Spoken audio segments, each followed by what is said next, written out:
So after you've been violated, you never stop to really think about this part. People talk about forgiving, people talk about healing, and maybe even rebuilding. But what we don't talk about are the days where we wake up and love the person so deeply that we almost forget what they did. And then 5 minutes later, we're looking at them feeling something in our chest that's tight, like anger, that just moved and came back in the room. And then you start asking yourself questions that you normally don't say out loud. How can I love you and resent you in the same breath? How can I miss you and not trust you at the same time? How can I still want you close, but also feel safer when you're way over there? That's what we call emotional whiplash. And if nobody warned you about that part, you can start thinking something is wrong with yourself. But what if today your feeling isn't confusion? What if it's collision?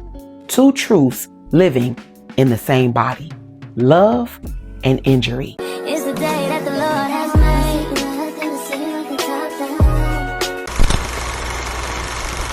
After infidelity, you don't just go back to being normal. You split into two emotional versions of yourself. One version remembers the love, the history, the laughter, the years that you built. And that version is what keeps saying, don't throw this away. That's still my person. But the other version remembers the betrayal, the details, all of the secrets, the lies, the moment everything changed. And that version says, protect your heart. Don't ignore what happened. So now you're not just in a relationship anymore.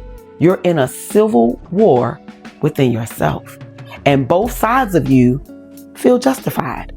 That's why one moment you cooking for them, washing clothes, and thinking that everything is normal, going back to laughing. And then the next moment you're quiet, replaying everything that they did in your mind that won't seem to break. That's not inconsistency. It's injury trying to coexist with attachment.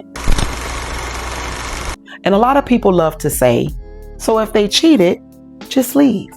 But see, love doesn't work like a light switch. Love is built through repetition. Shared time, emotional safety, history, routine, identity. So even after betrayal, your nervous system still recognizes what is familiar. That's why you can still reach for them emotionally, still care if they're okay, still feel pulled toward them, still miss the version of them that you once trusted. But betrayal doesn't erase love, it contaminates it. So now love feels unstable, not gone, but unsafe. And that's where the resentment starts to creep in. Because every time we feel love for that person, another part of you says, be careful. Don't you forget what they did. This is what emotional whiplash actually looks like in real time. You sitting next to them and everything feels normal. Then they say something that might be really small, or act too casual, or laugh too freely. And something in you eventually snaps because it's triggered. How are you laughing after what just happened? Then you start to feel guilty for thinking about it. So then you pull back. Then later you see them trying, or you see them being nice or showing some effort, and then your heart gets soft again. I do love them. Maybe we can, work through this. Then hours later, that memory hits you, and then resentment starts to rise up again. I can't believe that you did this to me. So it's triggering this meeting of attachment. Your emotions are responding to different timelines. Love responds to history. Resentment, it responds to injury. And they don't sync up. So you swing in between both.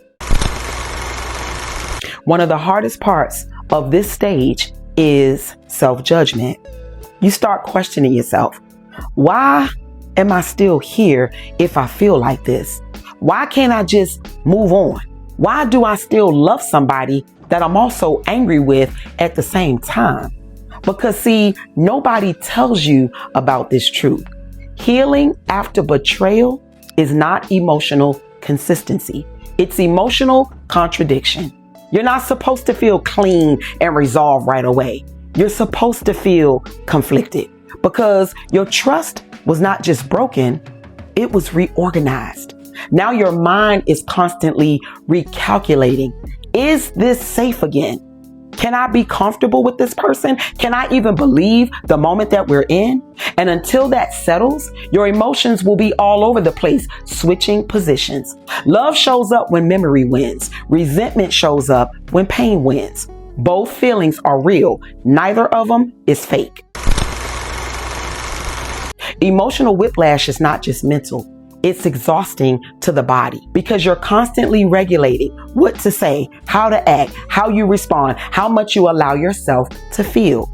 You are trying to be okay while not being okay, trying to be loving while still heavily guarded, trying to rebuild while still remembering.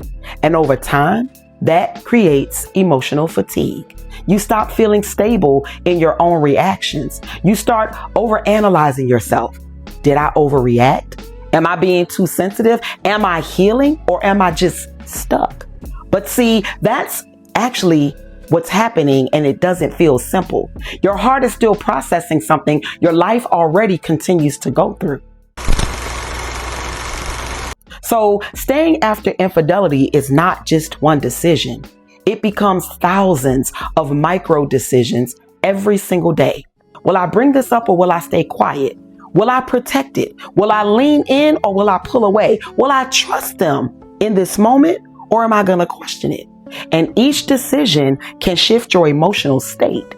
That's why emotional whiplash doesn't mean that you're failing. What it means is you're still in the middle of recalibration. You're not just deciding whether to stay in the relationship. You're learning how to stay in yourself while in the relationship. Healing doesn't mean that you stop feeling resentment overnight. What it means is you swing less and get less violent. The love and resentment stop feeling like a crash and start becoming something you can observe without being consumed by it. You still remember, but it doesn't hijack your entire day. You still feel love, but it's not blind anymore. You still feel anger, but it's not destroying your peace. Healing is not the absence of contradiction. It's learning how to live without being ruled by that pain. So today, if you are in that place right now where 1 hour you love them and the next hour you resent them, where one moment you're hopeful and the next one you shut down, hear me when I say this to you. You are not unstable. You are not broken. You are not crazy for feeling two opposing truths at the same time. You are human.